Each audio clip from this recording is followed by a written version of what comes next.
Saludos y bienvenidos a Mírame Canarias en la isla de La Palma y a este programa, Los Días con Ángeles. Fíjense, me gustan tanto las fiestas que me niego a tener que esperar al verano para poder disfrutar de ellas, o sea que lo que vamos a hacer es hablar de ellas durante unos días. ¿Y por qué digo esto? Porque hasta Tijarafe me he venido para hablar de fiestas, tradiciones y cultura.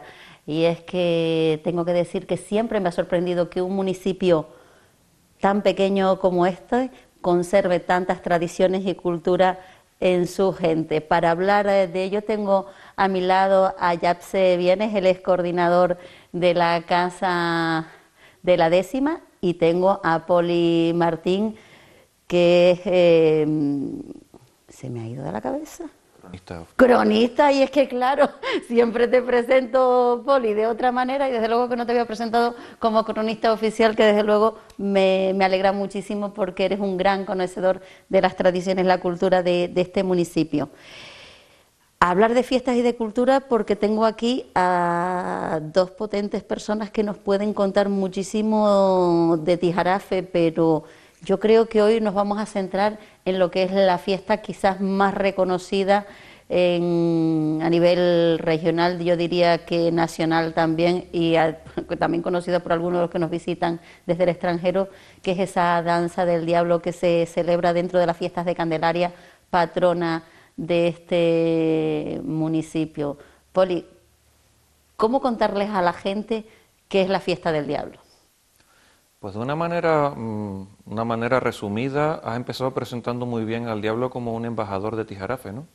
Fuera de nuestras fronteras. El diablo se creó y se consolidó y se expandió en un momento en que Tijarafe estaba notablemente más aislado de lo que está ahora, incluso ahora, ¿no? Que sigue estando relativamente aislado con respecto al resto de La Palma.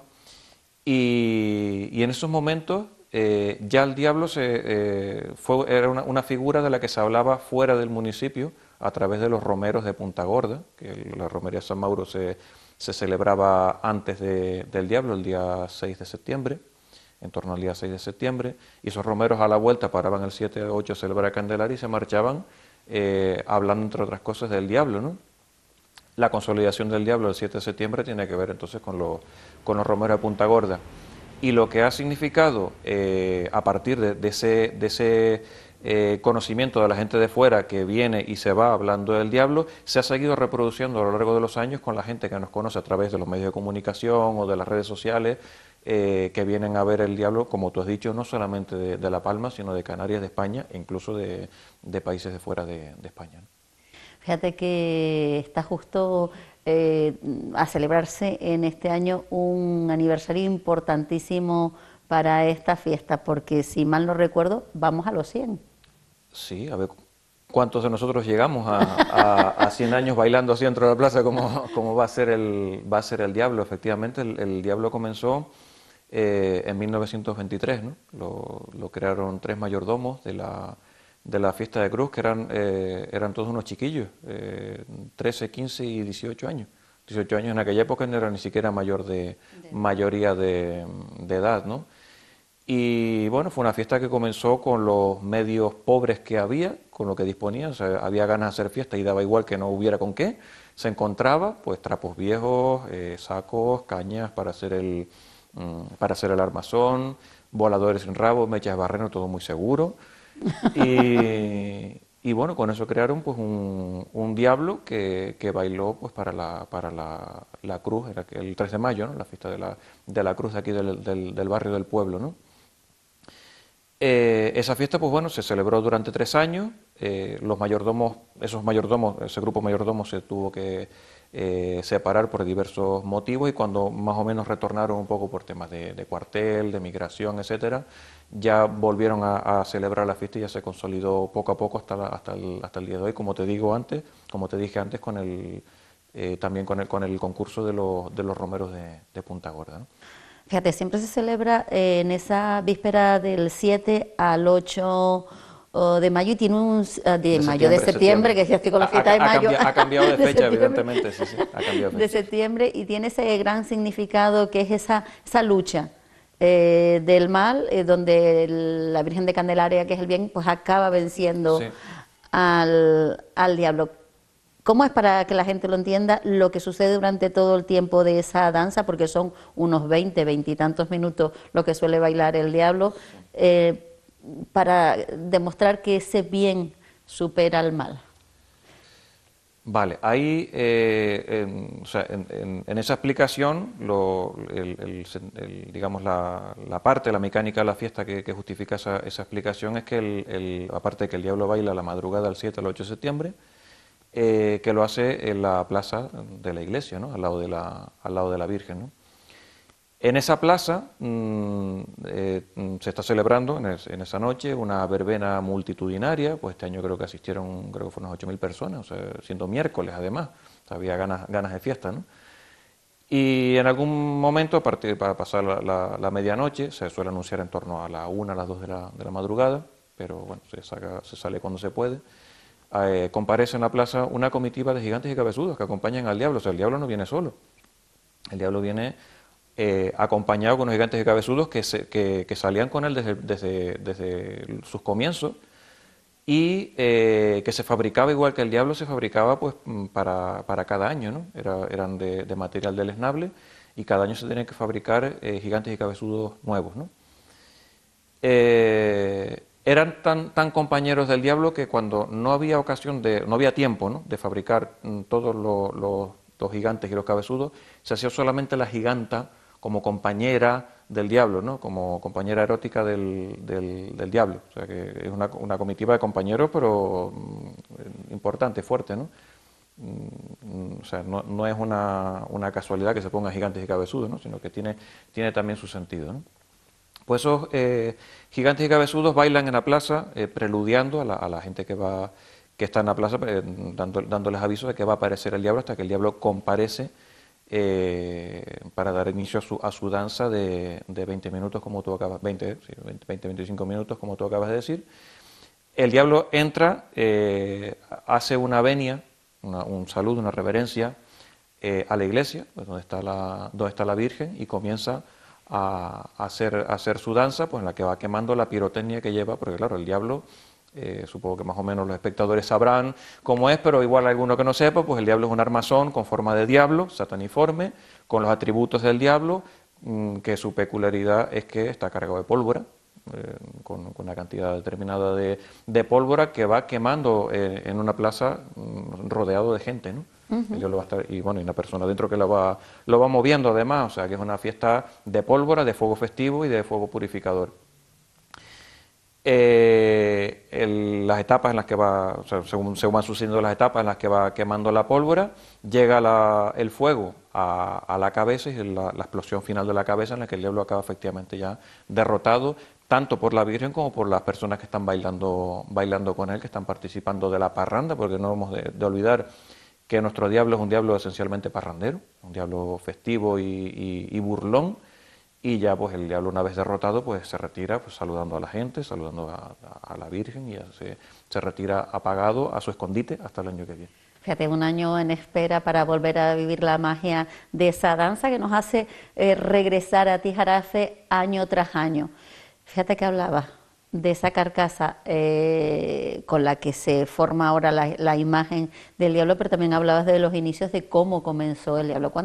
¿Cuántas veces se ha cambiado y se ha ido modificando a lo largo de este tiempo, pues para que fuese seguro para la gente que está en la plaza, evidentemente, y para la persona que está bailando bajo esa estructura el diablo? Antiguamente se hacía cada año, ¿vale? Cuando estaba el diablo se hacía de cañas y sacos, era año tras año con lo que se hacía.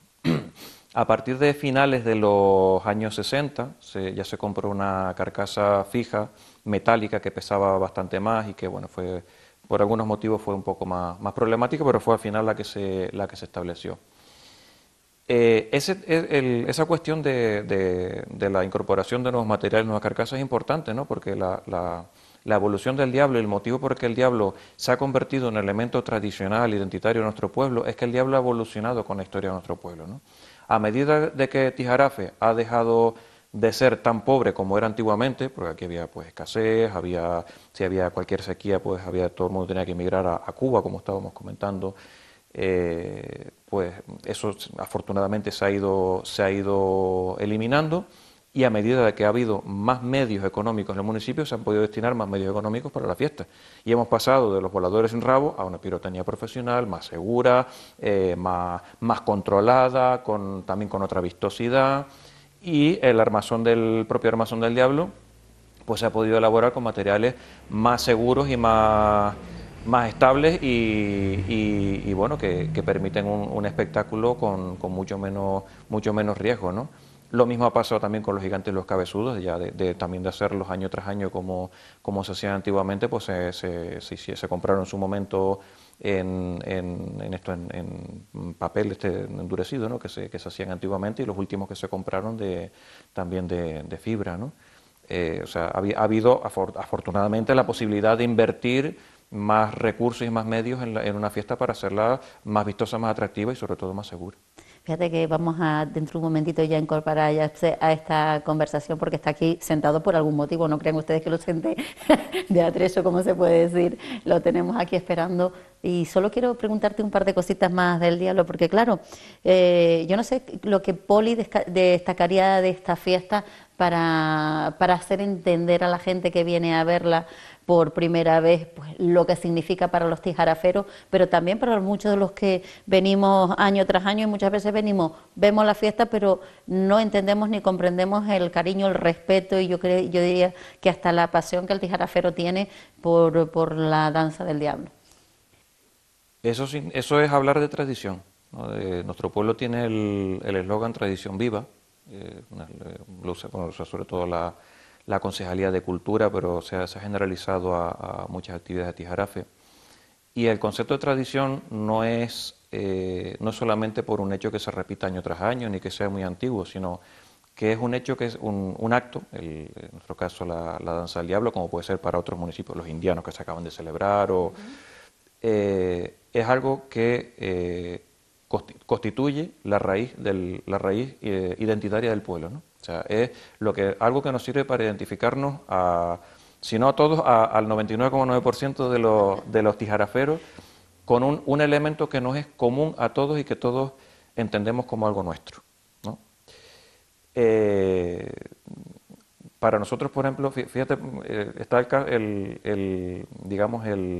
la explicación, ¿no? de este concepto en la pandemia, que no se pudo celebrar el diablo, ¿no? O sea, la tristeza que había en el municipio, porque, bueno, como tú más o menos insinuaste antes, nosotros contamos el tiempo por diablos, ¿no? El interdiablo, ¿no? O algo así, se podría decir, igual que en Santa Cruz se cuenta el tiempo por bajadas, ¿no? Te descoloca el que no haya fiesta, ¿no? O que no hayas podido ir a participar en la fiesta. O sea, tenemos tan interiorizado la celebración de nuestra fiesta, que es algo que compartimos con nuestros vecinos, con nuestros amigos y con la gente que nos visita, que nos viene a ver y que después va a salir de Tijarafe hablando del diablo, que ahí radica pues la importancia que nosotros le damos y el cariño con el que todavía, afortunadamente, estamos tratando nuestra fiesta.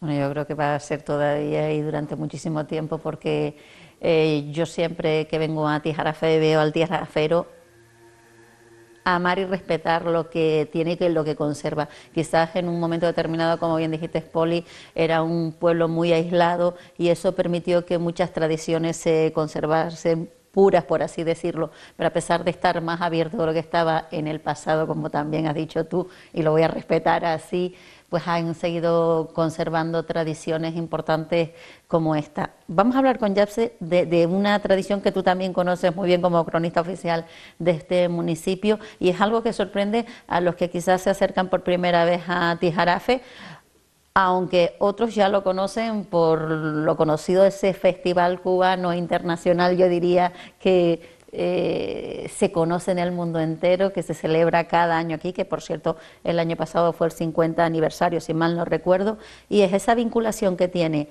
Tijarafe con el punto cubano. A mí no me deja de sorprender y soy palmera.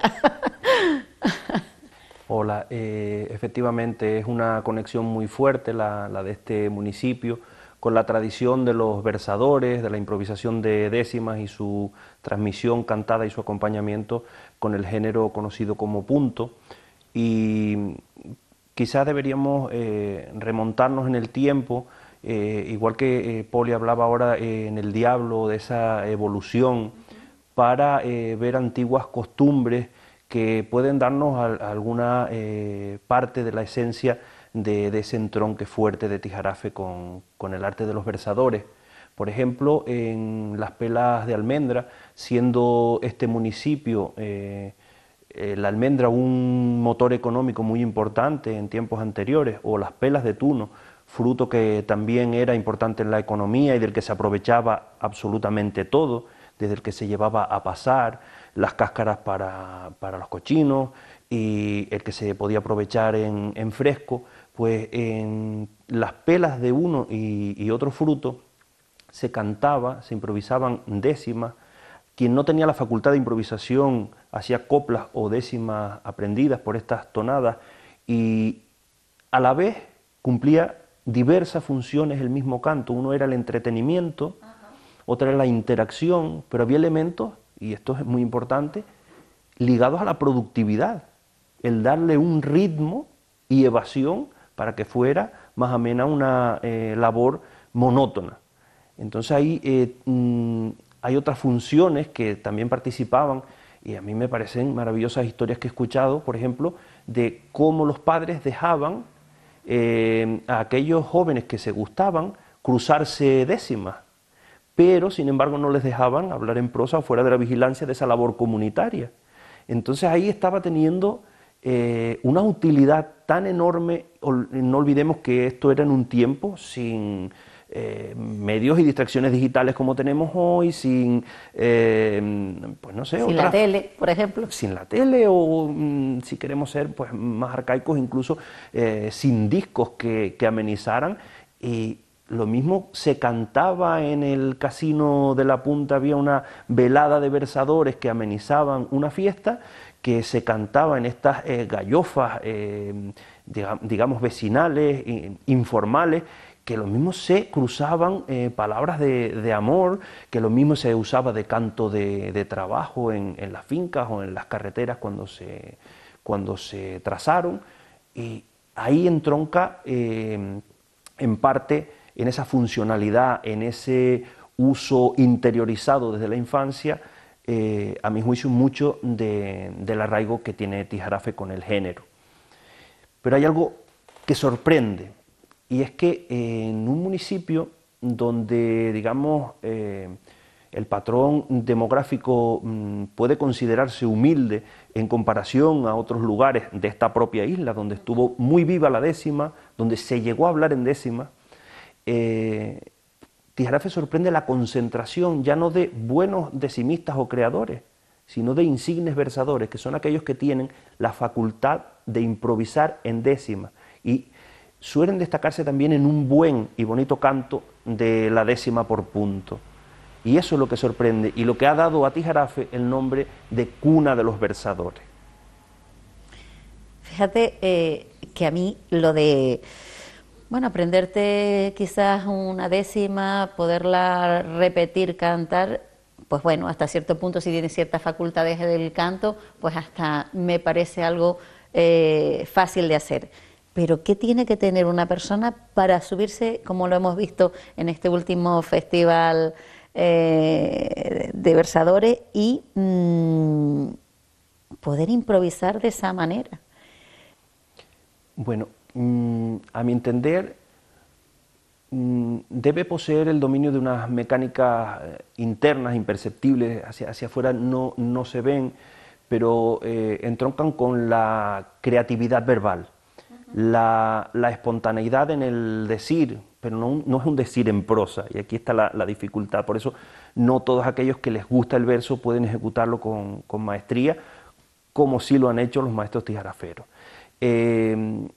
Esa facultad es la que diferencia, esa creatividad en rima y métrica, fresca, naciente e impregnada del contexto, es lo que diferencia al versador pues, del posible decimista o también se le llama en el argot aficionados, a personas que intentan improvisar y no alcanzan el ritmo, porque también requiere una fluidez en los diálogos. La forma más típica es la improvisación entre dos poetas, y no hacen otra cosa que conversar, eso sí, atenidos a la regla de la décima espinela como molde creativo.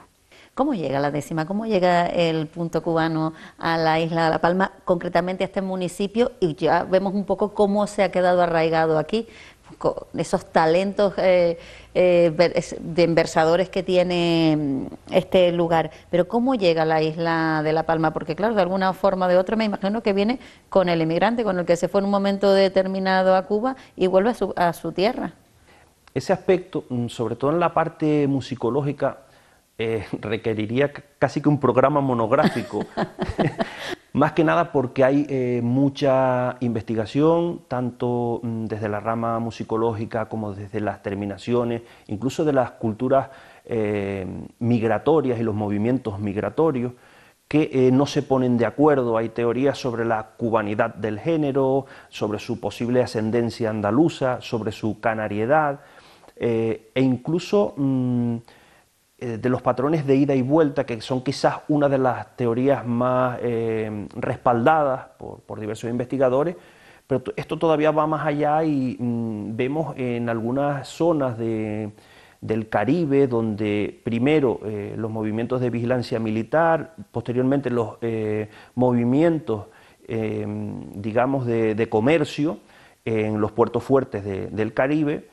tienen géneros muy afines, con un patrón de zapateo arcaico, y que en la melodía se parecen mucho entre sí, con que esto nos lleva a un posible tronco común, donde evoluciona en formas específicas de canto y expresión. En el punto se da como padre musical del punto a un género llamado precisamente el zapateo, y tuvo una parte bailable, una parte danzable, y ya la décima era letra de ese zapateo, donde hay fuentes un tanto contradictorias, o que se diera de varias maneras la performance representativa del género, donde la décima participa a veces parando y tras un punto especificado en partitura desde el siglo XIX, y otras veces sin parar, como una voz sobre un punto, lo que se llamaría hoy punto fijo, cantando, digamos, a ritmo sobre la música.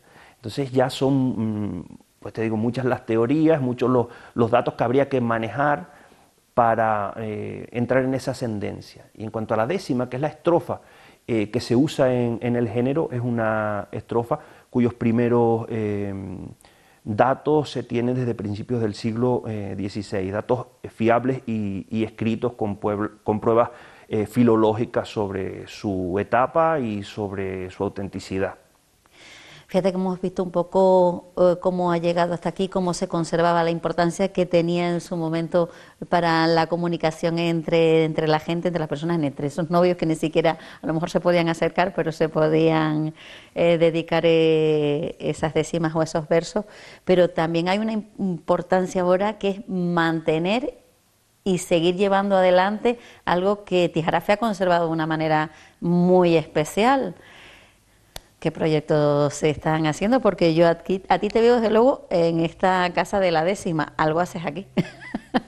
Pues así es. Si el punto ha dado tanto y la décima ha dado tanto a la sociedad tijarafera como para que el arte de los versadores se considere, a mi entender, uno de los símbolos identitarios más potentes junto a la Candelaria y junto al diablo, el sentirse tierra de versadores, cuna de versadores, como se les llama, no es menos cierto que Tijarafe ha tenido siempre una sensibilidad especial como pago a su tradición. No se queda en el lema vacío de tradición viva, ha respaldado siempre el género de manera muy decidida.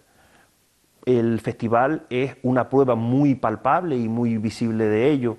Lo han sido otras iniciativas como el Monumento a los Versadores, Jardín a los Versadores, las décimas que figuran en las marquesinas del municipio, además con un sombrero y unas claves, parte de la iconografía del versador.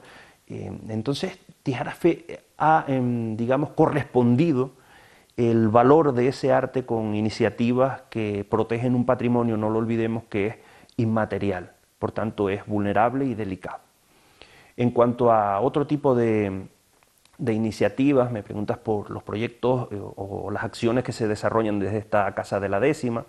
Actualmente estamos con el proyecto de activación y afianzamiento del arte de los versadores, porque se cayó en una etapa de debilitamiento de la tradición por el cambio de marcos, contextos, funciones ligados a su práctica, y también porque desgraciadamente se nos fueron, además recientemente hemos perdido a varios de ellos, los maestros que tenían ese testigo, ese legado del arte versador. Se fue sus agentes creativos, tanto en la parte musical, los excelentes tocadores de punto tijarafero, como han sido a la guitarra, al laúd, a la bandurria, y muchos de los maestros versadores de esta tierra. Entonces había que hacer algo para evitar que eso se debilitara aún más, y también para aprovechar esa belleza etnográfica, esa potencia que tiene el género. Y ahí nace el proyecto, que tiene muy diversas líneas de acción, como es un aula creativa, donde viene gente a aprender a tocar el punto, o gente que ya lo sabe viene a ensayarlo, igual con la improvisación poética, gente que viene a aprender a crear décimas, otros vienen a aprender a improvisarla, otros vienen a curtirse en lo que ya saben, y es sobre todo un grupo, en lo humano, un grupo de convivencia. Este mismo grupo de personas ligados a la Casa de la Décima participan muchas acciones que son una proyección de este germen artístico al exterior, a la comunidad, que es donde debe llegar el arte para ser algo vivo, para no ser pieza de museo, no estar enclaustrado entre aquellos que lo saben practicar.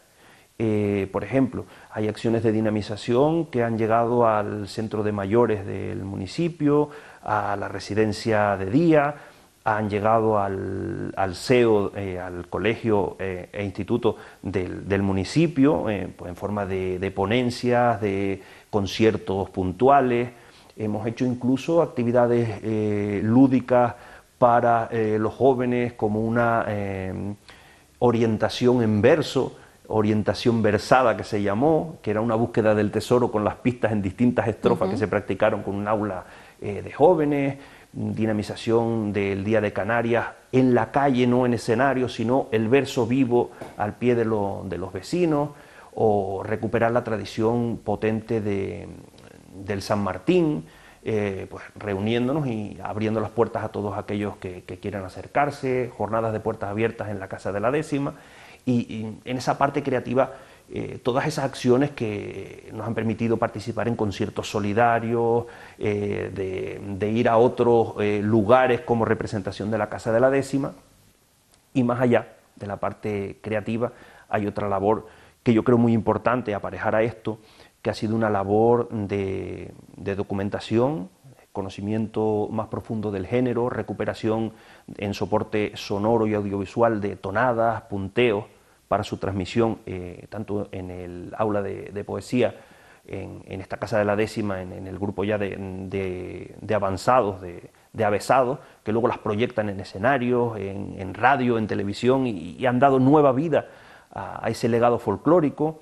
Pues hay otras líneas que quieren identificar y conectar todo un patrimonio toponímico, que hay definiciones y lugares representativos del arte versador.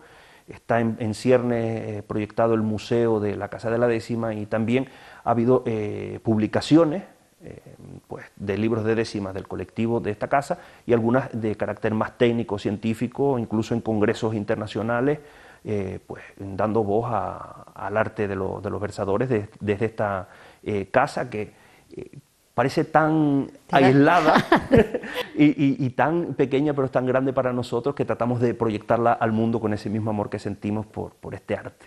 Fíjate que te iba a decir, al final es un espacio que parece pequeño y no, es grande por todo lo que lleváis a cabo dentro de ella.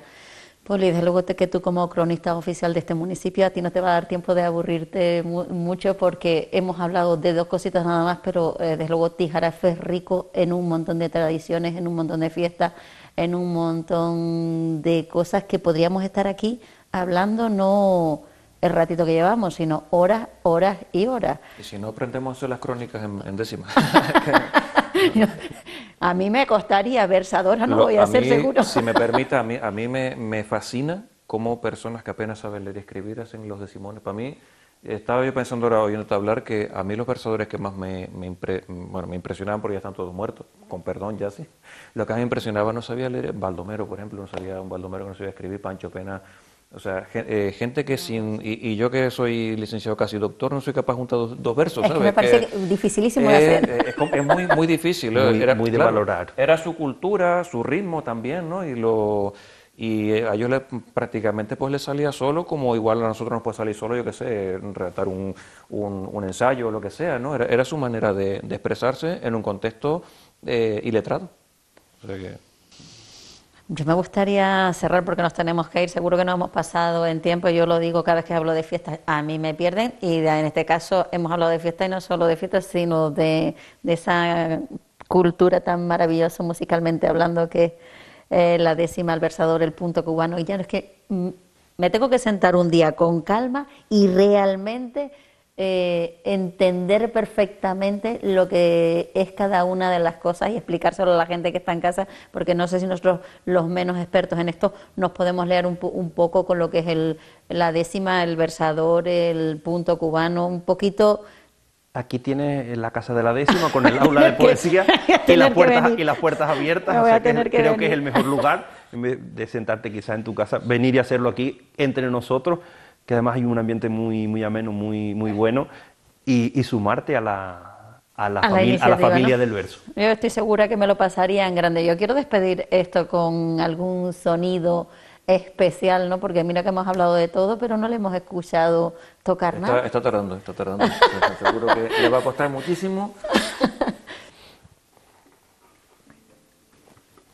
Bueno, pues vamos a despedirnos, si me sale, con una décima sobre lo que hemos tratado. Bueno, pues ahí queda esa despedida. Yo no los voy a despedir más, lo va a hacer por nosotros.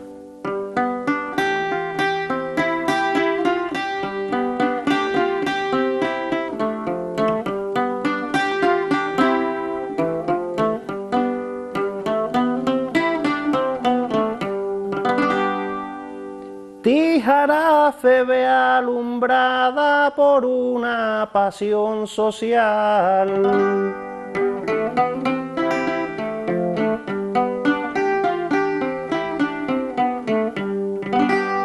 Tijarafe ve alumbrada por una pasión social, la tradición ancestral de la rima improvisada.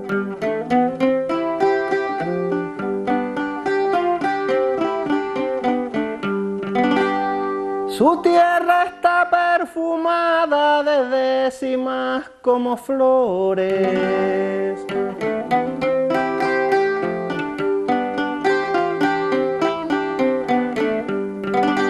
Desde tiempos anteriores le da al punto su latido y es su apodo merecido, cuna de los versadores.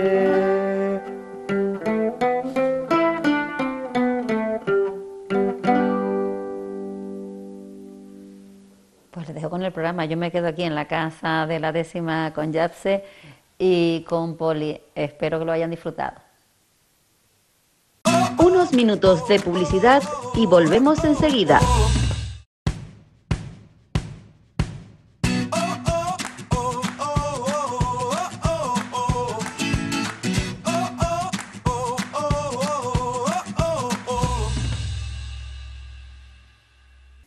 Aquí estamos, como siempre, en esta recta final de los días con Ángeles en Mírame Canarias, La Palma. En esta tertulia que hacemos todas las semanas para ustedes y que sabemos que nos ven y que se lo agradecemos, evidentemente. Don José María Vargas. Bien hallado, eso de la recta final siempre suena como, ¿verdad? Ya han cansado. No se vayan, sigan mirando el programa, aunque sea la recta final. Pues bien hallado en esta semana del 8 de marzo, ¿no? Que tenemos que plantearnos en algún momento el cambiar a alguno de nosotros por una mujer. Ahora que por lo visto en algunos partidos parece que va a haber mucha política jubilada, pues a lo mejor podía invitarlo. Hombre, claro, pues yo estoy aquí como político jubilado, pues ahora una mujer jubilada. ¿Tú crees que de la política? Estos son formas de empezar? No sé. Ya con la bomba de entrada. No, yo... Bueno, bienvenido. Es para que no se vayan. Don José Luis Prestelo. Saludos cordiales y como dijimos la semana pasada, siempre en los grandes programas de televisión se espera lo mejor para el final y se va para mantener la audiencia durante todo el programa. Por tanto, la gente está esperando la tertulia y eso es bueno, así podemos llegar a más gente. Bueno, bien. Y nuestro invitado esta semana, oye, qué rápido lo presentamos esta semana. Sí. A mí esto me extraña, somos porque esto no es habitual. ¿eh? ¿El qué? Esto de presentar al invitado tan rápido, no. O sea, tengo que decir, señores, que Sí, está aquí, Paco, que no lo hemos presentado. Están ansiosos. Tan ansiosos. Nuestro invitado esta semana, Paco Denis, diputado regional de Si Se Puede. ¿Cómo estás, Paco? Muy bien. Bienvenido. Buenas tardes. Y la verdad es que cada vez me está gustando más venir para La Palma. Y eso que estamos en hora baja. Me siento cómodo. Y eso que estamos en hora baja. Sí. Si estuviésemos en un buen momento, que no es el caso. Bueno, yo creo que siempre están en un buen momento. Paco, vamos a ver, tú eres dentro de todo esta desgracia que hemos pasado y seguimos pasando y seguiremos pasando durante mucho tiempo, has sido bastante activo, bastante participativo en todo lo que ha sido la erupción del volcán y en el postvolcán también. ¿Cómo ves La Palma ahora mismo, que llegaste hoy? ¿Cómo veo? La Palma. La Palma. La Palma la veo en los últimos meses, ¿no? Quizás desde antes, un poquito antes de Navidad, bueno, la veo bien, La Palma la veo bien, la gente, pero hay mucha incertidumbre y creo que la gente tiene incertidumbre porque yo creo, no se están tomando algunas decisiones que yo creo que ni los que las toman se las creen, ¿no? Entonces son decisiones que tienen que ser contrastadas, porque son decisiones de envergadura sobre grandes infraestructuras y son decisiones que no se pueden hacer deprisa y corriendo, ¿no? Entonces, aquel argumento cuando estaba el volcán encendido, digamos, ¿no? Y los meses posteriores, sí, el argumento de la emergencia siempre implica algo de improvisación, esto no lógicamente, y aciertos y errores, ¿no? Pero hay que hacer cosas. Pero claro, después de todo el tiempo transcurrido, yo creo que algunas decisiones que están ahí en el aire, que no se terminan de tomar o se están tomando, necesitan reposarse, ¿sabes? Necesitan ser tomadas con reposo, ¿no? Entonces noto como que se han tomado algunas decisiones que pueden tener efectos muy perversos, en general, ¿no?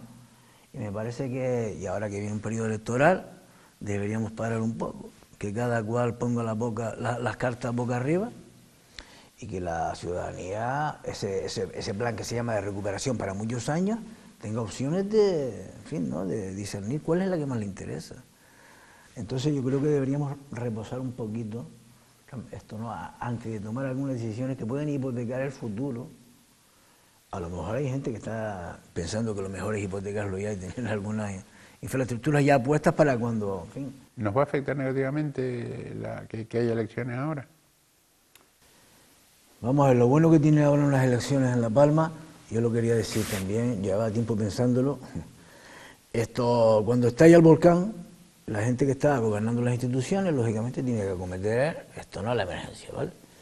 Pero la gente que está gobernando actualmente las instituciones no se presentaron a las elecciones con un programa a la ciudadanía para recuperar La Palma, ¿no? Entonces, estalla el volcán, sino con otro programa, ¿verdad? La gente que votó aquí libremente votó un programa electoral determinado, pero en ese programa no estaba cómo se iba a recuperar La Palma. Entonces, yo creo que efectivamente después del volcán, las decisiones que se tomaron sobre algunas cosas, yo creo que unas son totalmente justificadas, pero otras quizás tenía que haberse sometido a una mayor consideración de la ciudadanía, porque es nuevo, ¿no? Es decir, oye, a mí me eligieron para esto, pero es que ahora tengo que hacer otra cosa. Entonces, oye, la emergencia implica, por ejemplo, contratación por la vía de emergencia, que no tiene los requisitos de la contratación pública ordinaria.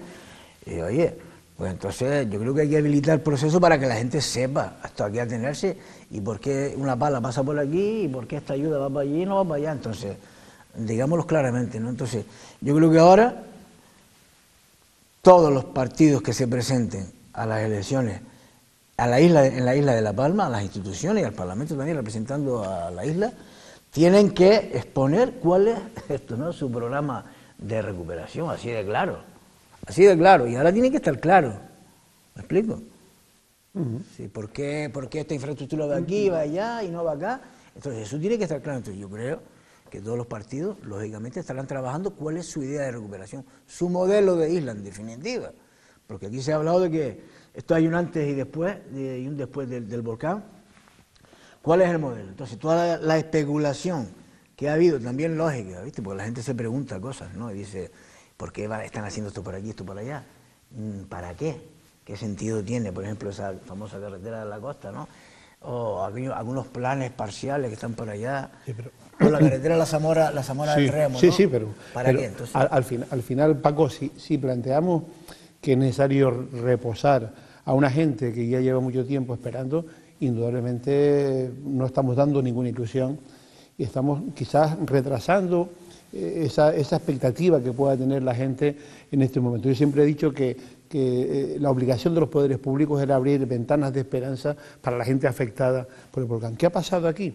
Lo que ha pasado claramente es que los que tienen responsabilidad de gobierno en estos momentos, es verdad que no estaban preparados ni para una pandemia ni para el volcán, pero indudablemente cuando a situaciones difíciles hace falta gobernantes que afronten esa realidad y que sean capaces de que solos no pueden resolver los problemas. Un problema tan gordo no se puede resolver desde la ocurrencia o desde el protagonismo de unas personas, sino desde el consenso.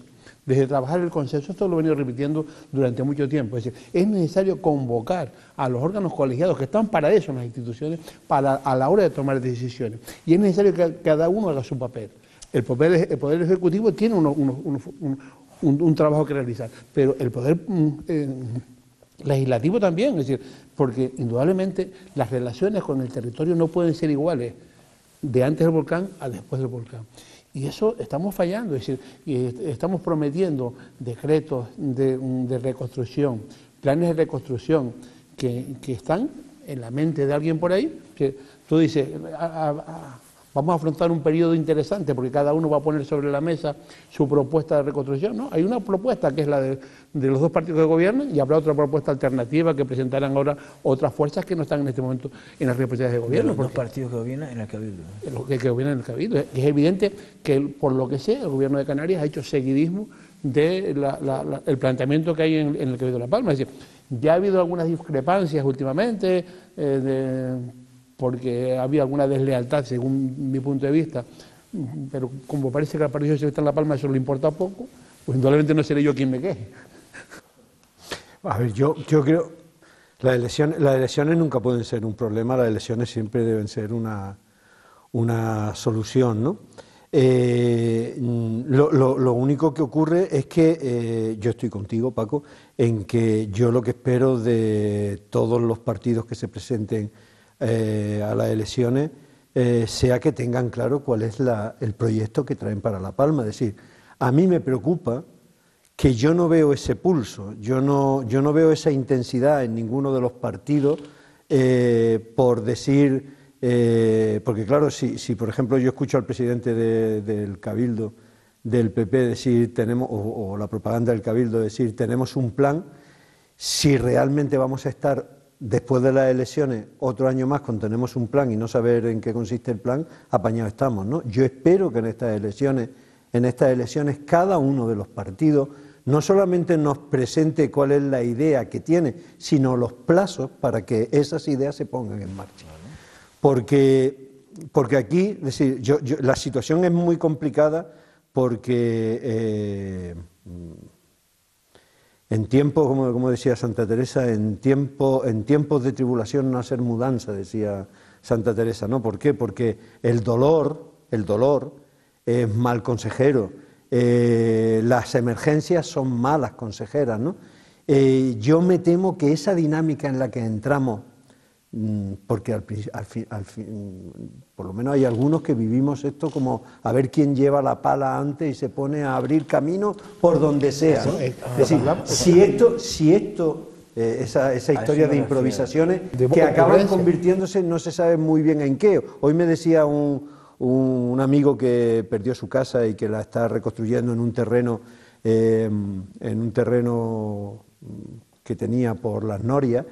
Dice, no, pero es que ahora me llegan dos carreteras. Me llega la carretera esta que se abrió por la laguna y me llega la carretera que viene de la costa. Y voy a estar más bien comunicado que nunca en la vida, ¿no? ¿Para qué no sabe? Lo que pasa es que no sabemos muy bien para qué y por qué, ¿no? Es que a eso me refiero yo, es decir, hay cosas lógicas que se han tenido que hacer y se están haciendo y van a seguir haciendo. Por ejemplo, tramitar determinadas ayudas, esto no ir cumplimentando que no lo haya hecho los requisitos para acogerse, ¿no?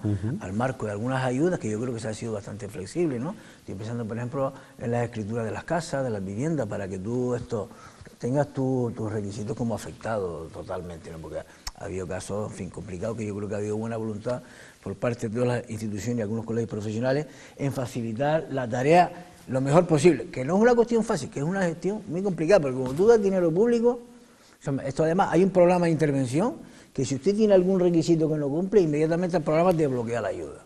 No es que el funcionario de turno no quiera que usted tenga la ayuda. La intervención en un ayuntamiento hay un programa.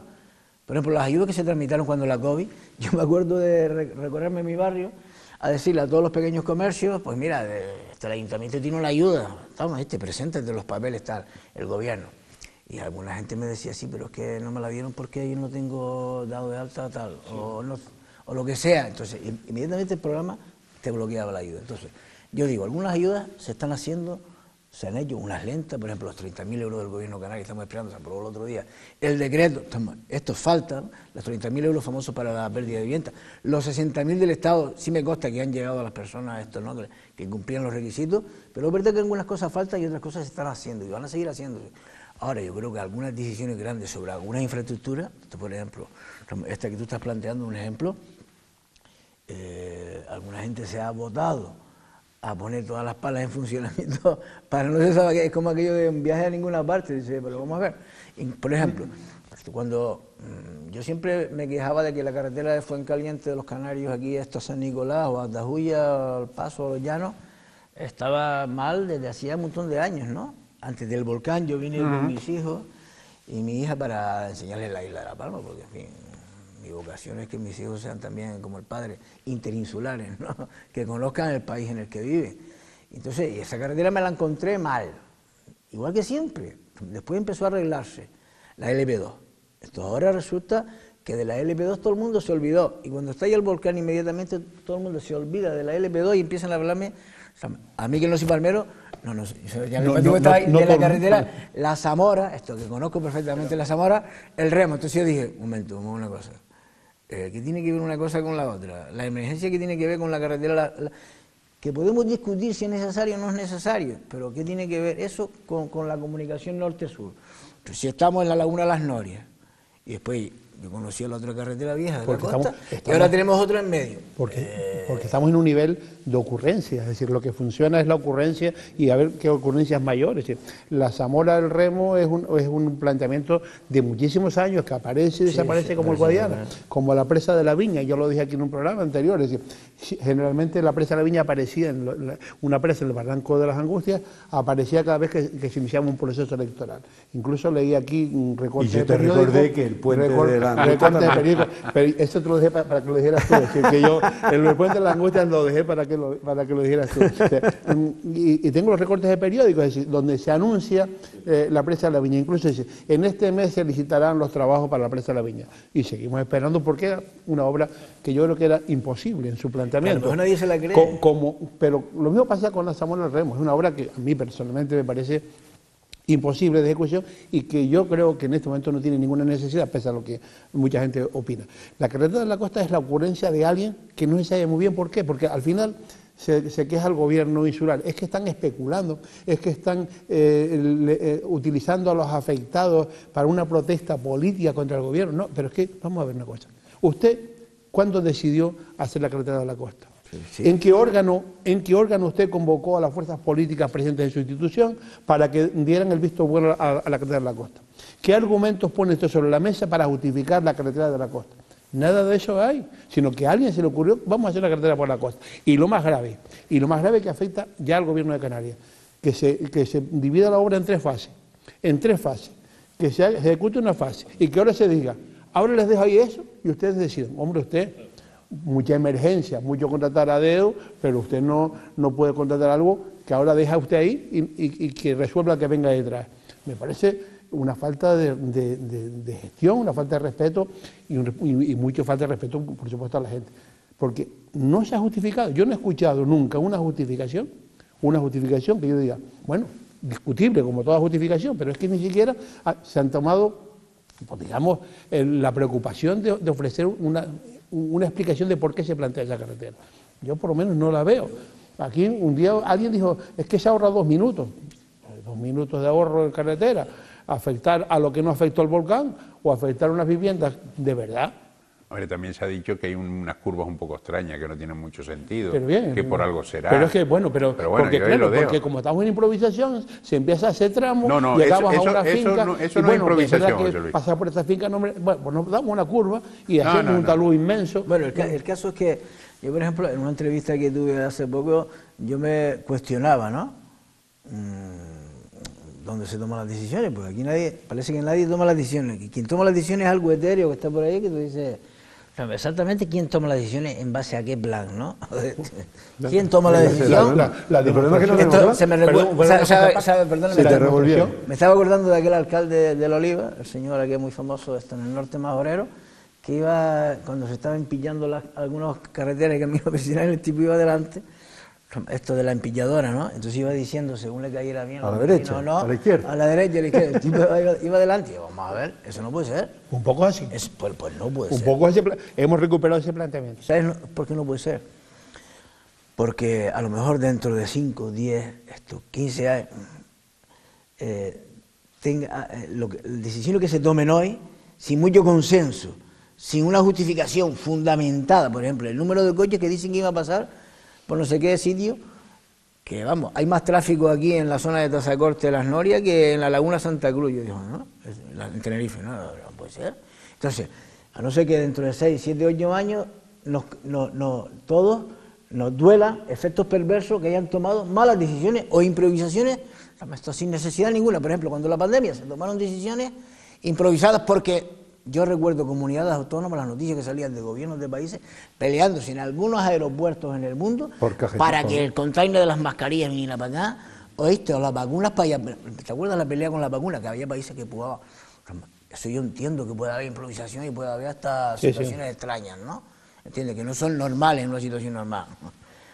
Pero es que ahora no cometamos el mismo error. Pero plantear una obra de ese tipo, con la afección que puede tener, como un exclusivamente desde la perspectiva de que es una inversión del Estado y que no la vamos a perder, pero bueno, la inversión está y la demostración de que es una improvisación, de que no hay nada aprobado en ningún órgano colegiado, lo tienes en la votación del Parlamento a tu propuesta de resolución de la semana pasada. Es decir, una propuesta de resolución que habla de la carretera, donde el Partido Socialista vota en contra y el Partido Popular, que cogobierna el Cabildo de La Palma, que se supone que están en la misma posición, se abstiene. Se abstiene en la votación. La verdad, llevo 8 años de diputado. Pero es que de verdad, es que mayor improvisación no cabe, es que no se puede, es que eso tiene trascendencia. No se puede ir a votar en un Parlamento lo que me parece es exclusivamente por razones electorales o por razones de tipo de que no le quiero aprobar una iniciativa así Podemos o que no puedo... Jamás me había sentido yo tan desconsolado. O sea, me sentí el concepto de desconsolado, desconsolado. O como dicen los franceses a veces, cuando comete un error, dice, je suis désolé, y claro, porque yo había contado los votos, íbamos a ganar la propuesta, estaba todo, Nueva Canaria y PSOE votaban en contra de nuestra propuesta de que en ningún caso la carretera atravesara los 3 barrios, ¿no? Claro, el PP me dijo que se iba a abstener, pero yo conté que íbamos a ganar, pero claro, faltaron algunos diputados por circunstancias familiares, y nos quedamos... Pero bueno, al ¿no? final tú sabes que el Parlamento funciona con la votación, digamos, bueno, de todas maneras, en función del apoyo político de la fuerza política que... Eso no es vinculante de todas maneras, pero sí es verdad que son debates también que se introducen de reflexión y que te comprometen. Ese otro debate que a mí me parece, perdona Chema, porque es un tema que siempre yo le he dado muchas vueltas a este debate, que es el famoso debate del 60% por 10 años en el Congreso de los Diputados, propuesta de resolución del debate de política general en el Congreso. El tema no vinculante. Vamos a ver, desde el punto de vista democrático, y los que nos sentamos aquí somos demócratas, ¿cómo podemos entender que una Cámara que elige a un presidente del Gobierno toma una resolución que no es vinculante para ser presidente del Gobierno? A mí me parece que hay un déficit democrático cuando se dice que una propuesta de resolución aprobada por una Cámara que eligió a un presidente del Gobierno no es vinculante esa resolución con el presidente electo por esa Cámara. Bueno, lo peor es que hay algunas que son vinculantes que después tampoco se Bueno, cumplen. pero que se diga, se ponga ya yo no había leído nunca tantas veces que las propuestas de resolución no son vinculantes como esta vez, ¿eh? Sí. Y llevo años en esto, es decir, yo nunca había leído tantas veces que no es vinculante. Bueno, ¿cómo que no es vinculante? Un acuerdo de las fuerzas políticas que te eligieron como presidente del Gobierno o que apoyan al Gobierno. A mí lo que me preocupa es que todo esto está haciendo que cosas que creo que se están haciendo bien no se perciban de esa manera y que cunda cada vez más una sensación de que esto está al pairo, ¿no? De que no hay nadie dirigiendo o controlando pero que lo duda. el proceso. No, sí. A ver, no es que lo dude o no lo dude. Sí, a mí me preocupa porque por la pregunta cuando empezábamos esto, si las elecciones pueden suponer un problema para la isla de La Palma o no pueden suponer un problema en la isla de La Palma. Yo creo que aquí ha habido una carrera de intentar, es decir, la buena voluntad no es necesariamente lo mejor en política, porque la buena voluntad puede llenarnos de errores, puede llenarnos de decisiones precipitadas o, desde luego, de decisiones sin visión de futuro. Y aquí hemos tenido, por ejemplo, muchas decisiones que han servido para sostener la situación, porque evidentemente la crisis del volcán, tras la crisis del COVID y toda la crisis internacional, ha hecho que la situación en la isla de La Palma estuviera muy mal, si por ejemplo no hubiéramos tenido una serie de ayudas, pero han hecho, por ejemplo, que el plan de empleo, que fue un dineral y que fue una gran ayuda para mucha gente, para el día a día de mucha gente, no haya tenido trascendencia ninguna en el futuro y en la construcción de la isla de La Palma, porque ha sido una cosa que ha sido pan para hoy, hambre para mañana. Yo lo he tenido en mi experiencia personal de ver antiguos alumnos míos que estaban contentísimos porque lo había contratado GESPLAN y el contrato terminaba el 31 y el día 1 ya estaban pidiendo dinero. Porque los planes de empleo... Entonces, porque los planes de empleo no sirven, tal y como están montados, tal y como están estructurados, sirven solamente como una cuestión. Yo lo siento, para mí mi experiencia con los planes de empleo es que están planteados simplemente como una ayuda social, como una ayuda social. Es decir, en vez de hablar servicios sociales, pues hablamos de la Consejería de Empleo, pero es exactamente lo mismo. Sí, por ejemplo, deberían estar estructurados los planes de empleo más allá de la circunstancia actual en la isla de La Palma. Esto, ¿no? Que recuerdo que son 93 millones del plan de empleo. Y ahora vienen y ahora hay otros 40. No, se aprobó, el otro día se amplió a 30 más. 30 más. A ver, el último consejo de Sí, creo que sí, creo que eran 30. El dato era exactamente, si 30 millones más, había 63, 30 que afecta a 4.500 personas. Bueno, está bien, es necesario. Pero es verdad que históricamente los planes de empleo se han utilizado por los cabildos, incluso también muchos ayuntamientos, para sacar gente de paro momentáneamente, 3, 4, 5 meses, limpiar carreteras, pim, pam, lo que sea. Pero no ayuda, y para por ejemplo, descargar de presión a los servicios sociales. Sí, por ejemplo, no ayuda a consolidar unas empresas, esto no, a proyectos de futuro. Pero también pasó con los fondos de cohesión europea, ¿te acuerdas? Cuando veíamos por todas las carreteras nuestras con fondos europeos. Fondos FEDER. Era la más que construir ya cemento y ya cemento, para no se sabe bien qué. Mira lo que ha pasado, que tenemos un incremento poblacional en 20 años de casi 500.000 de personas. Entonces, porque gente que vino a la construcción, en fin, yo creo que debería algunas cosas enfocarse de otra manera, ¿no? Y planificarse de otra manera, porque si no, dineros públicos, esto se está mal invirtiendo, ¿no? Y no es porque alguna gente tenga intención de esto que se invierta más, sino que nos dejamos llevar por inercia. Estamos, ¿viste? Y hay inercias que merecen la pena ser evaluadas y darse cuenta, esto es verdad que, sí, pero claro, que no van a ninguna parte. Entonces, hacer un esfuerzo, ¿no? Lo que pasa es que a lo mejor eso políticamente, pierde votos. Esa es la parte que a mí me preocupa de las elecciones. Ese es el déficit Esa que es la tenemos. parte que a mí me preocupa de las elecciones. Pierde votos.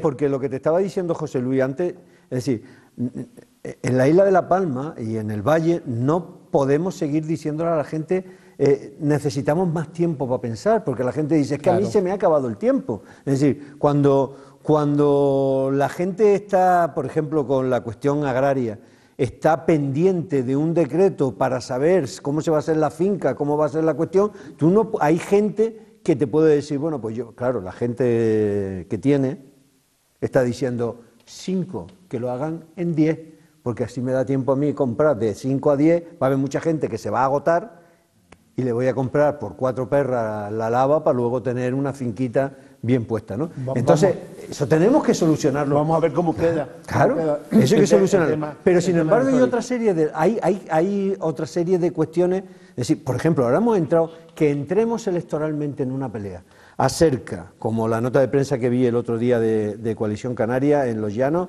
diciendo, porque la alcaldesa de Los Llanos sale haciendo una declaración institucional de que nosotros nos vamos a negar a cualquier no sé qué, no sé cuándo y tal. Coalición Canaria en la oposición le recuerda que ella ha participado en todas las reuniones, en lo que se ha hecho y tal. Es decir, que entremos en un debate electoral sobre estas cuestiones, a mí me preocupa mucho si no va a las cuestiones fundamentales, a decir, oye, vamos a discutir entre usted y yo la visión que tenemos y el plan que tenemos, porque si lo que nos vamos a quedar es en declaraciones institucionales, nuestra gente se nos muere, se nos muere la gente sin saber y qué sería de aquella Pero isla. volvemos al problema, es decir, el problema por qué Coalición Canaria en Los Llanos hace esa nota de prensa, fundamentalmente porque si hubiera órganos colegiados que se convocan en el Parlamento, en el Cabildo y en los ayuntamientos, donde se abriera la participación a todas las fuerzas políticas presentes en la institución, y luego además, en este caso, que la ciudadanía se ha organizado en plataformas y que por lo tanto tienen derecho a ser escuchadas en ese marco, estuviéramos hablando de una cosa completamente diferente. Estaríamos hablando de un Parlamento trabajando en un decreto que podría aprobarse antes, estaríamos hablando de otras cosas diferentes a como estamos planteando en este momento. ¿Por qué? Porque aquí por el protagonismo pues no se deja participar a los demás. Y uno de los graves problemas que ha tenido esta crisis es que el protagonismo de determinadas personas responsables de las instituciones, pues el querer estar, el ser más, el estar el primero, pues ahora indudablemente se tiene que exigir más. Y un problema que hablabas antes del plan de empleo, que a mí personalmente me preocupa, pero no solo con el plan de empleo, y es que a mí me parece que en los parlamentos no hacemos algo que aparece en muchas leyes, que es el corte evaluativo del impacto de la aplicación de la ley. Sí. No lo hacemos, es decir, hablaban hace poquito tiempo alguien de la modificación de la ley de Cabildo. Pero Dios mío, si la ley de Cabildo actual tiene un artículo que especifica que hay que hacer un corte evaluativo, que hay que evaluar el funcionamiento, el impacto que ha tenido para luego después determinar en qué ha fallado, en qué ha acertado, por si hay que modificar. Aquí no, aquí estamos en función de que vamos llegando, vamos haciendo nuevas leyes, pero sin evaluar lo anterior. Programas de empleo, seguimos repitiendo la misma fórmula sin evaluar el impacto que ha tenido esa fórmula. Eso, por ejemplo, lo he planteado yo en muchísimas ocasiones, esto en la Comisión de Turismo. Yo he introducido ahí en el Parlamento un montón de debates respecto hacia dónde vamos con el turismo, ¿no? Quizás en unas islas más que en otras, pero es verdad que tenemos una saturación turística tremenda. Cerca de los 16 millones ya de turistas, ¿no? Y más entonces, por ejemplo, al pueblo canario siempre se le ha ofrecido, esto en la conclusión del turismo es batir el récord de turistas. ¿Cuántos turistas van a venir? Y el índice de ocupación. Esos son los datos que siempre se dicen. Sí. Esto no, y además siempre se dice. Como ejemplo de buena gestión. Pero por ejemplo, por ejemplo, nunca se evalúa el impacto social, ambiental y social. O por ejemplo, el impacto que está teniendo el turismo vacacional en el alquiler de la vivienda. Es decir, vamos a ver, nosotros tenemos islas como Lanzarote, Tenerife y Gran Canaria, donde los propios trabajadores de hostelería no tienen dinero para pagar un alquiler de la casa, claro, y se tienen que ir cada vez más lejos. Entonces, eso es un impacto social que condiciona también además los datos de pobreza. ¿Me explico? Entonces, oye, no puede ser que un montón de viviendas que estaban en régimen de alquiler, para familias esto de larga, ¿no? De largos alquileres, de toda la vida, se les eche, se suman alquileres que estaban en 400 a 800 euros, a 1000 euros, como está pasando en el Puerto de la Cruz, que incluso clases media, media baja, somos trabajadoras, media baja, media, no puedan ni pagar un alquiler, tienen que mandarse a mudar. Paco, entonces, aquí... eso es un impacto social. Y eso no se evalúa. Aquí en la isla de La Palma, para venir a sustituir... Los docentes. La consejería te pide que primero demuestres que tienes dónde quedarte. Los docentes porque no hay donde... no pueden ir. En Fuerteventura nos pegamos en el Parlamento un montón de meses. O sea, recuerdo la legislatura pasada, ¿sabes? Que faltaba un oncólogo, y no había oncólogo. El oncólogo ya estaba, la oncóloga. Esto, ¿no? Y tenía su familia, pero llevaba 8 meses sin encontrar una casa donde vivir. Incluso el Cabildo de Fuerteventura se tuvo que poner a la tarea de buscarle una casa. Entonces tenemos un problema serio, porque se está generando un colapso. A ver, vamos a ir evolucionando un poquito más, que me lo estoy pasando muy bien, ¿eh? Me lo estoy pasando bien, la verdad. Que esta gente tiene... Esta gente, son nuevos, esa es la suerte. A ver, Paco, me gustaría que también saber tu opinión sobre la solución al decreto, el decreto, vamos a llamarlo habitacional, de reordenación, y el agrícola. ¿Qué te parece eso de coger a un señor que le quedó un porcentaje de su finca, por ejemplo, expropiárselo para dárselo a otro, recalificándola de paso, etcétera, etcétera, en vez de hacer algo más ordenado? Es que es a lo que vamos. Yo creo que se está improvisando en muchas cuestiones, ¿no? ¿Sabes? Hay ideas que se largan alegremente, ¿no? Y después tiene sus repercusiones, porque las cosas no son... Por eso decía yo que algunas cuestiones se tienen que hacer, pero otras tienen que pensarse, ¿no? Y no estamos ya en esa fase de emergencia. Entonces las cosas tienen que planificarse a más largo plazo, porque lo que está pasando es que mucha gente está, aunque es una tendencia que venía ya de antes, vendiendo la platanera, por ejemplo, no las fincas, y la platanera se está concentrando cada vez en más manos, ¿eh? Porque... en menos manos, porque yo me acuerdo de perceptores de las ayudas del POSEI, esto un año o dos, estuvimos en 7.100, 7.200 plataneros, ¿estamos? Y después inmediatamente bajamos a 6.900, y plátanos, y estaban en las mismas fanegadas de plátano. Quiere decir que hay gente que se retiró de esa ayuda y vendieron su finca, entonces yo creo que todas esas cosas y más en el tema platanero, que quien justifica el POSEI en Europa es la existencia de muchos agricultores. El modelo de La Palma es el que justifica ante Bruselas el tener un POSEI. El modelo de muchos agricultores, claro. Agricultores pequeños, agricultores, medianos. Muy agrupados, está muy bien. Pero es un tema grave que tendrá que explicar también alguien de este gobierno, que se han subido la producción o las zonas de cultivo en Tenerife y Gran Canaria en estos 2 últimos años, cuando teníamos además topado el crecimiento de superficie de cultivo y estaban establecidos unos criterios para valorar a quienes se le podía otorgar, a quienes no tuvieran una cierta cantidad de tierra cultivada o a jóvenes agricultores. Sin embargo, que se han producido en estos 2 últimos años, y a mí me preocupa, porque eso sí es decisivo en el retraso que pueda tener la recuperación del cultivo en los temas de histórico de producción ante la Unión Europea para el POSEI. Esto no, y las subvenciones no dan para tanto plátano tampoco, porque ahora también se está incrementando la producción platanera en Gran Canaria. Estamos en 400 millones de kilos para un determinado apoyo POSEI. Pero que no es nada gratuito. Es que muchas veces pensamos, es que el apoyo de POSEI es una subvención. No.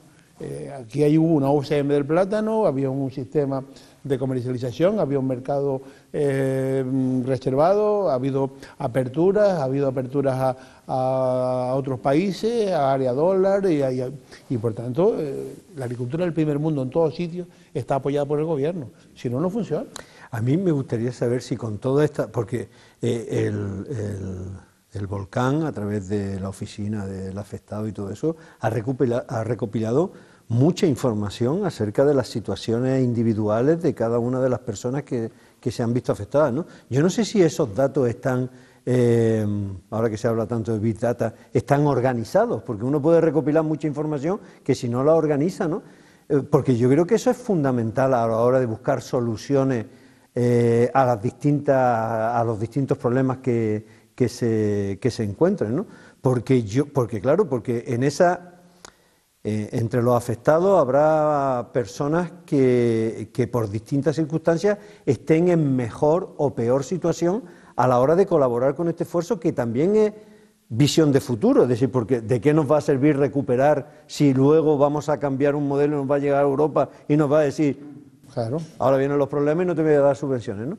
Entonces yo creo que hay situaciones muy diferentes entre los afectados, y yo no sé si eso se ha catalogado, se ha estudiado. Yo sí he visto en el decreto, por ejemplo, en el decreto de vivienda, sí creo que aquellos dibujos que se nos hacían, que supongo que habrán visto, acerca de las distintas posibilidades, estén basados en datos reales y no simplemente en futuribles urbanísticos, ¿no? Sino que cuando hablan de propiedad de tantos metros con no sé qué y tal, estén sacados de información real, ¿no? Porque si no vamos a ver, ¿no? Si me permite, porque se nos está echando el tiempo encima y Siempre. estamos un poco girando, me gustaría hacerte, Paco, varias preguntitas rápidas, ¿vale? Y los demás nos callamos. Y los demás se callan. Coña. A ver. Oye, pero eso se hace mejor con unos manteles y con una... Sí, la mesa que quiero servir. No, es fácil, porque quiero dejar ya lo del tema del volcán, entonces quiero, como la nuestra ya la conocemos todos, de Paco si quiero un par de respuestas. Carretera a la costa. ¿Se tiene que parar en el campo fútbol, como dice Coalición Canaria, no continuar? ¿Sí o no? ¿Lo dice Coalición Canaria? Bueno, es que eso es lo que lo han dicho. Bueno, Coalición Canaria ha dicho que se pare en el campo fútbol. Sí, No, sí, pero sí. Esto lo dijimos nosotros. yo entiendo que Coalición Canaria se ha manifestado en contra de la carretera. No, pero parar en el campo fútbol, eso lo dijo Sergio Rodríguez hace un par de días. Bueno, eso lo dije yo a Sergio. Ah, bueno, pues ya está. Me vale también. Yo le dije a Sergio Rodríguez, Sí. la carretera se tiene que parar en el campo fútbol. Porque, vamos, el planteamiento de la carretera de la costa es que es una carretera que yo cuando, según termina el volcán, yo me pasé por la antigua carretera de la costa. Porque para la gente que no sepa, yo he aprendido aquí, pues que conste que yo no soy palmero, si ustedes manejan aquí claves que yo intuyo que existen, pero que yo tampoco, no tengo tiempo para estar escarbando a ver cuáles son las claves. Pero yo recorrí la carretera de la costa, la carretera de la Costa Vieja, ¿no? Entonces hay una carretera de la Costa Vieja, está la carretera de la Laguna de las Norias, está la carretera del Guar, Tazacorte, y en medio han metido ahora la nueva carretera de la costa, quiero decir, en menos de, yo no sé, si pero 1 kilómetro a lo mejor de ancho o 2 kilómetros, tenemos 4 vías ahí tremendas, ¿no? Dice, vamos a ver. Porque cuando alguna gente me dice desde el gobierno, de algunas instituciones, no, es que tenemos que estar conectados, digo, coño, tienen que estar conectados, pero ¿cuántas conexiones quieres? Entonces, ahí había una carretera, un tramo, una carretera de la Costa Vieja que yo la recorrí, que es una carretera que usaban estos agricultores fundamentalmente, no había mucho tráfico, como algún turista sacando fotos. Esa carretera fue en la parte baja, atravesada por algunas lavas, y eso se tenía que haber recuperado. Y era factible quitar a lo mejor 7, 8 metros o 10 metros de lava, ¿entiendes? ¿No? Y eso, ¿verdad? Ya está. Y te queda un trayecto allí bonito dentro de la crueldad que fue todo, pero te queda en el paso del tiempo tipo Lanzarote, ¿no? Vale. Bueno, señor, esa no solo no se está arreglando, sino que además se hizo la otra de arriba. Vale. El tramo 1, ¿no? Efectivamente ahí se ha expropiado también, se ha expropiado, hay una pendiente de las expropiaciones, esto estaba pendiente, yo hice una pregunta en el Parlamento Canario, pendiente de la respuesta de Madrid, ¿no? A ver cómo se expropia la gente que está debajo, no la que tiene la finca encima, sino la gente que quedó enterrada. Esto es un problema que hay que resolver, que no me compete. ¿No? Entonces, el tramo 1, ¿vale? El tramo 1 llega hasta el campo fútbol, luego están el barrio de San Borondón, dirección Tazacorte, ¿no? El tramo 1 está el campo fútbol, está el barrio San Borondón, Marina y Cabezada. Y por debajo hay un montón de fincas de plata. Y aquí están pequeñas fincas de plata, ¿no? Una media que se sacó el movimiento vecinal. Esto de Tazacorte había un promedio de 30 familias a 4 selemines, esto más o menos por familia, ¿no? Y por debajo pues hay 3, 4 grandes haciendas que tienen 3, 4, 5 fanegadas, ¿no? Una fanegada, pues 12 selemines, ¿no? Entonces, es una diferencia tan abismal de recursos. Y nosotros decimos, ¿pero qué es lo fundamental? En línea con lo que dije anteriormente, porque, ojo, se pueden tomar decisiones que pueden estropear totalmente la vida de las personas, ¿no? Entonces, si usted me atraviesa a mí esta vía por medio de los barrios, pudiendo pasarla 100 metros o 200 metros más abajo, en caso de que sea necesario, ojo, pero que no que yo tampoco creo que sea necesario. Porque si esa vía se acaba en el campo de fútbol y enlaza con la carretera de toda la vida, se empilla, se deja bien y sigue como está, y enlaza en la circunvalación allá, esto, ¿no? La nueva circunvalación, tampoco pasa nada. ¿Cuántos coches van a pasar por ahí? No pasa. ¿Estamos? Entonces, pero si se toma la decisión de romper esos 3 barrios, usted se va a cargar el estilo de vida, se va a cargar además una cosa que contradice el decreto que tú estabas hablando, esto, ¿no? Que es decir, hay que evitar en lo que se pueda la segregación. Los que somos de Las Palmas y los que somos de Tenerife, o los que vivimos, ¿verdad? Hemos vivido en varias islas, esto, ¿no? Porque ya tenemos edad para eso y para más. Hemos visto como una carretera y una autopista, te divide totalmente, te hace una ciudad, 2 ciudades, de un barrio, ya no se conocen más nunca los vecinos. ¿Estamos? Entonces, esta decisión es muy arriesgada. Y estamos en la isla bonita, y le tiene que seguir siendo bonita, y en una isla como Las Palmas no estamos ni en Manhattan, ni en Indonesia, ni en Singapur. Y quien quiera que esto se convierta en eso, pues que lo diga ahora para las elecciones, que lo diga. Yo voy a votar en contra de quien diga eso. Yo no quiero. Yo quiero que esto siga teniendo el estilo de vida agradable, afable, y que le permita a la gente, con 4 o 5 selemines, ganarse bien la vida. Entonces, yo quiero que esto siga así, y ese estilo de vida. Porque entonces, ¿qué es lo que va a pasar? Ya te lo digo ya como persona que se dedica a la sociología, como profesor universitario que soy. Lo que va a pasar es lo que ha pasado en otros sitios. Cuando una carretera pase por ahí, la gente que está ahí ya no va a querer vivir ahí. Va a vender o va a alquilar, va a vender a extranjeros. Esto no, que ya hay un montón de países que están viendo de qué manera esto no se limita la venta de casas a extranjeros, porque eso eleva los precios. Mis hijos, ¿dónde van a ir a vivir? Esto lo sabe todo el mundo, ¿o no? Entonces, son efectos perversos que se tienen. Entonces, la gente se va a ir, va a venir gente nueva a vivir allí, en condiciones, con una carretera que te pasa por medio de la ventana, rente, como dice el otro, esto no, ahí. Eso es lo que queremos. Y después habrá alguien, alguna institución política dentro de 10 o 15 años, y vaya allí y diga, es que esto ya no es lo que era. No es lo que era porque ustedes tomaron una decisión que yo les advertí que esto iba a pasar. ¿Estamos? Entonces, no dejes que tú te quejes dentro de 10 años, no, resuélvemelo ahora, que es cuando se tiene que resolver. No tomes esa decisión. Por eso yo dije, ¿quién toma las decisiones aquí? Si no la tomamos los diputados, porque no es vinculante. No la toma el consejero, que la tenía que haber tomado. Yo le dije, coño, Chano, tómame la decisión. No la toma el cabildo. ¿Y qué te dijo Chano? ¿Por qué no la tomó? Perdóname. Yo no quería preguntarle, digo, no me suena ruindad. Entonces digo, ¿quién toma la decisión? ¿El chofe de la pala? Lo dudo. Bueno, preguntar porque ¿Y cuál fue la justificación de Llano? Pero por eso que decía, pero Paco. Hombre, lo que se ha dicho fue lo que dijo Llano, dice, no, que sean las instituciones de La Palma, porque en la línea que tú dijiste antes, de que, en fin, todavía hay que más o menos lo que se ha dicho. ¿Pero por qué no hiciste eso antes de empezar? ¿El qué? El que las instituciones de La Palma tomaran acuerdos. El caso... Claro, es que ese es el problema, es decir, nadie tomó la decisión en este momento, nadie tomó la decisión. Pues lo voy a tomar yo. No, sí. Hay decisiones que sí se toman.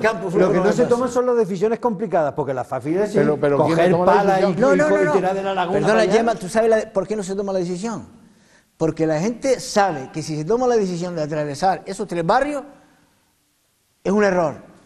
Sí, no. Es incorrecta. No digo que la decisión está mal tomada. Pero alguien, claro. pero Paco, alguien tomó la decisión de empezar esa carretera. Y alguien vino aquí a esta corte vendiendo que cómo iban ustedes plataformas a meterse en perder una inversión de 30 millones de euros en la isla de La Palma. ¿Cómo íbamos a perder en estos momentos de crisis postvolcánica perder esa inversión? Alguien lo está diciendo. Eso a veces se dice, por ejemplo, yo defendí mucho, y al final es uno de los grandes logros nuestros en el Parlamento, es paralizar el muelle, la ampliación del muelle de Agaete. Lo hicimos nosotros y el movimiento social, porque eso fue una iniciativa constante, que no necesitábamos otro muelle en Agaete, ¿entiendes?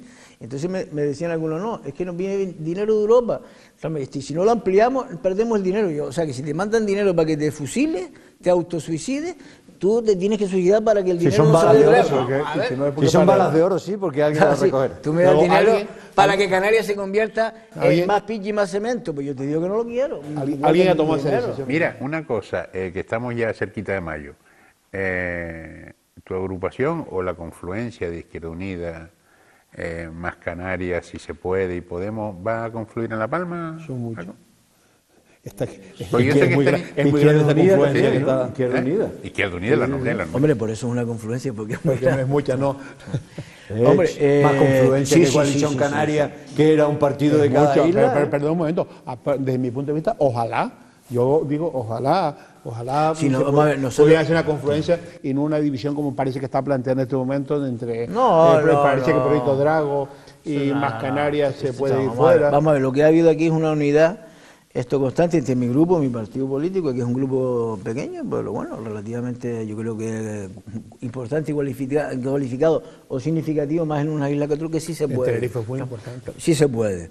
Esto luego surge Podemos, esto luego está también el Movimiento Ecologista, está Izquierda Unida, y nosotros somos los que hemos venido funcionando en una unidad bastante potente, que por ejemplo nosotros gobernamos el Ayuntamiento de La Laguna, esto no en coalición también con el PSOE, estos ayuntamientos como Benavista, en gobiernos como Tacoronte, con Nueva Canarias, también el PSOE, aunque también ahí el PSOE tuvo una serie de decisiones. Yo creo que hemos demostrado y hemos gestionado también en el gobierno del Estado, ¿no?, apoyando también al Partido Socialista, unas crisis que ya me gustaría haber visto a otros gestionando estas crisis que nos han venido. Por ejemplo, en Canarias esta legislatura ha sido terrible, y yo creo, con los indicadores que tenemos, que no hemos salido del todo mal de esta crisis, y hemos tenido que gestionarlo. Entonces yo creo que es importante que haya una unidad de la izquierda que yo represento, que es esta izquierda si se puede, la izquierda del PSOE, ¿no?, y que esté presente, porque evidentemente hay un electorado y nosotros hemos hecho todo lo posible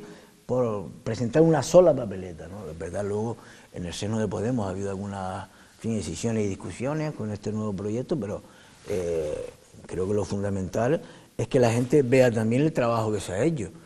Subida del salario mínimo interprofesional, un montón de leyes. Por ejemplo, les digo una cosa, de 6 leyes que se han aprobado en el Parlamento de Canarias, 4 son de las áreas que nosotros gobernamos. Ley de cultura, ley de juventud, etcétera, etcétera. Ustedes han sido leales con el gobierno, pero ellos no han sido muy leales con ustedes, que desde que pudieron. Me encanta cada vez que dice gobierno. Cada vez que dice gobierno, me siento desde que pudieron, importante. Porque Alberto Rodríguez tendría que ser diputado todavía en el Congreso, y sin embargo está donde está. Eso me parece un disparate. Sinceramente, una barbaridad. A mí me parece una barbaridad jurídica que solamente se basa en el clasismo que todavía. No, pero te digo una cosa. Yo creo que es porque es Alberto Rodríguez y porque es canario. Estoy convencido que sí es un diputado del PP, del mismo Podemos, de otro lugar, estaría diputado. Tú lo dices por canario. ¿Por qué es canario? De todas maneras, lo que sí es verdad, porque fue una injusticia lo que tremenda. Sí es verdad es que a nosotros, esto en general, a todas las izquierdas que yo puedo representar, ha habido un acoso y derribo, hasta el caso Kitchen, de conspiraciones entre altas instancias del Ministerio en la época del Partido Popular, cuerpos de seguridad del Estado, para inventarse pruebas, para calumniarnos, para meternos en la cárcel, para quitarnos los actas de diputados, etcétera, etcétera, que se han demostrado todas falsas, pero evidentemente el daño que se ha hecho es tremendo, ¿no? Además, y ha generado también divisiones, porque claro, todo el mundo, toda la familia no aguanta presiones de ese tipo, ¿no? Al final terminan hasta los propios de la familia peleándose. Sí, claro. Es una presión muy fuerte, que le ha costado incluso no solamente la vida profesional, la vida afectiva, un acoso y derribo, una conspiración, el caso Quiche, y hay 13 años que pide la Fiscalía para el exministro Fernández, por conspirar contra los partidos de izquierda. Que sigue sentado en el Parlamento. Entonces, el caso ¿cómo se llama? Mediador. Al lado del caso Quiche, es cascarilla. No, pero el mediador es. Dale tiempo que estamos empezando. Se está corriendo. ¿Sabes qué pasa? Que el caso Kitchen tiene más glamour y tiene menos. Entonces, José María Vargas. Ya se pasó el tiempo, se pasa el tiempo volando. Cuando lo pasamos bien, se pasa el tiempo volando. Oiga, bueno, pues ahora que estábamos entrando, podemos invitar la próxima semana. Claro, ya y está. Dije podemos. Sí se puede. Podemos, ¿no? Sí se puede invitar. Oye, sí se puede, ha conseguido una cosa por lo menos. Y es que en todos los campos de fútbol, cuando van las cosas mal, se diga, tenemos una afición tremenda. Sí se puede. No, pero yo estos días me acordaba que en las elecciones del año... no me acuerdo qué fue, si en el 97 o 98, las AIC tenía un jingle de esos de campaña, decía, sí podemos. ¿Ah, sí? Sí, sí, avanzamos mira todos tú, juntos. mira tú dónde Con lo saliste. mejor para Canarias. Mira tú dónde Estaba en Sí, lo bueno que tiene Coalición Canaria, que hables de lo que hables, da una vuelta. No, pero fíjate, Es nosotros... curioso porque decía, empezaba, sí podemos, avanzamos todos juntos con lo mejor de Canarias. Te imaginas, Porque José Luis somos ahí, Pérez Telo. sí, Nosotros podemos. cuando ahí nos sí, formamos ¿verdad? en el año 2007, si se puede, Sí. esto era como una consigna que salió en algún país de Sudamérica, pero después inmediatamente nosotros lo legalizamos, que era un nombre que yo no entendía tampoco, y era un poquito más clásico, los partidos, tal. Esto lo cogió Obama, ¿no? Yes, we can. Sí. ¿Verdad? ¿De acuerdo? Entonces, pues sí, al final, hasta las aficiones del Canario. No, José Luis Pérez Telo, Ya está. que ha sido un placer. José, que adiós. Saludos cordiales y encantado de tener a Paco aquí y por supuesto... Ahí estamos de acuerdo. Yo estoy pensando en hacerme bagañete, Bueno. en empadronarme por aquí, porque he venido ya tantas veces y estoy bastante preocupado. Yo desde mi punto de vista, como es notorio, y lo he dicho muchas veces, que estoy en contra de la carretera porque creo que no es necesaria, porque creo que no por otra cosa, sino porque creo que no es necesaria, que da en nuestro modelo es un retroceso y no un avance. Pues por supuesto tengo que agradecerle ya desde el punto de vista personal esa posición que ha tomado en el Parlamento y esa defensa que ha hecho en el Parlamento. Es decir, Muchas gracias. Paco, muchísimas gracias. Ha sido un placer tenerte aquí. Espero que vuelvas, ¿eh? Yo también, sí. Espero que vuelva. Ustedes quieran.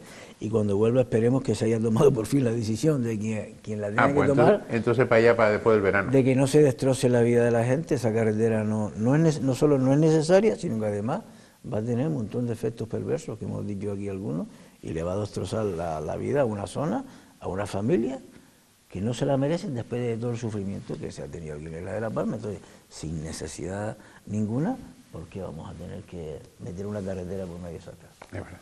Paco, lo dicho, muchísimas gracias, ha sido un placer. A ustedes, cuando quieran estamos por aquí otra vez. A ustedes porque lo de siempre, que gracias por estar ahí, que sabemos que nos ven. Volvemos la próxima semana, gracias.